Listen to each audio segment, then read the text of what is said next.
Hello Team EFW, Coach Jason here to talk about door anchors, carabiners, and our super bands or rubber band loops that we use for training at the house. You should be familiar with our door anchor, which is this blue piece, the carabiner, which is this black piece, and then the loop band, which is this orange piece. Can all get those from online or call us at the studio and we can help get you set up in the right place. The reason that we use rock climbing quality carabiners is this smooth edge. If you can see, there's a smooth edge there. If you have a sharp edge, you have the opportunity to chew up that rubber band and wear it out faster.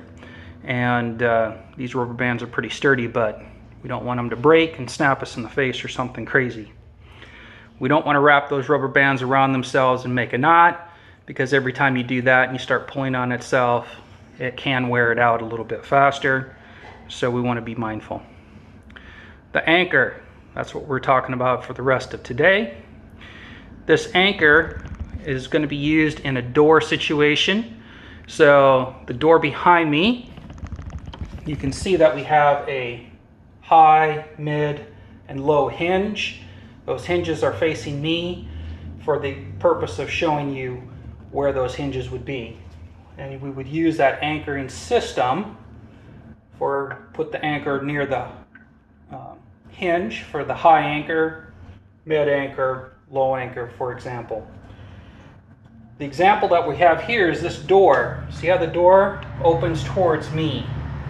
And if I put that anchor in the door, and I were to close the door and pull, there's nothing to stop that anchor from coming loose.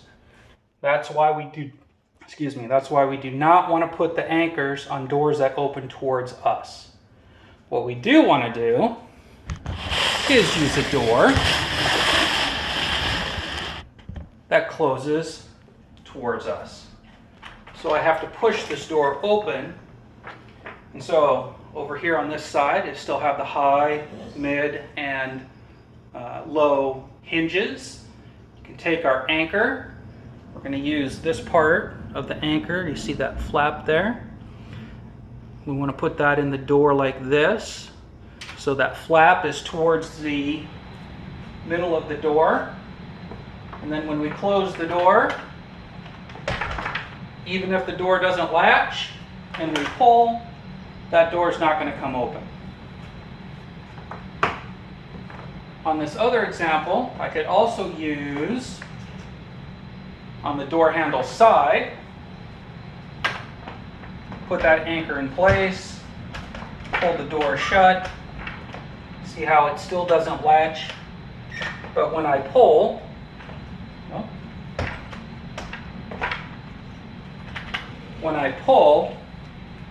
I want to make sure my door is secure so that when I pull, it doesn't go flapping around.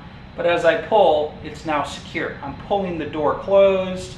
I'm using the door frame as part of the security process of keeping that anchor in place. And I'm now secure.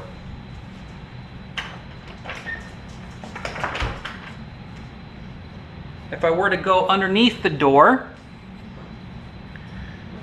I just need to be mindful that the space between the door and the floor isn't too large, because if this were to have slack in it when I release it and I pick it back up again and I start to pull and I'm not prepared, I could pull it from underneath the door. So we want to use some precautions. Take your time. There's nothing about rushing through these processes. Get that door anchor in place so that we have our security for personal safety is the key here. All right, the blue part, that's our anchor, carabiner, and the loop, rubber band, all kinds of choices in those rubber bands. You can actually do multiple settings, and we can talk about that in another video. Thanks.